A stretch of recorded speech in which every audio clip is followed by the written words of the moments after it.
உழைப்பாளி இல்லாத நாடுதான் எங்கும் இல்லையா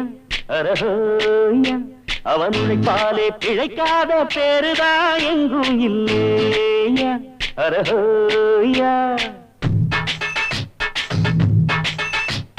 உழைப்பாளி இல்லாத நாடுதான் எங்கும் இல்லையா அரஹோயா அவன் உழைப்பாலே பிழைக்காத பேருதான் எங்கும் இல்லையா அரஹோயா அர சாமியோ சாமி அப்படி இருந்துட்டா காமி கூலியோ கூலி எங்களை நம்பிட்டா பூமி பிறர் வாழ்வதே எங்க வேர்வையில் தான் உழைப்பாளி இல்லாத நாடுதான் எங்கும் இல்லையா அவன் உழைப்பாலே பிழைக்காத பேருதான் எங்கும் இல்லையா ஐயா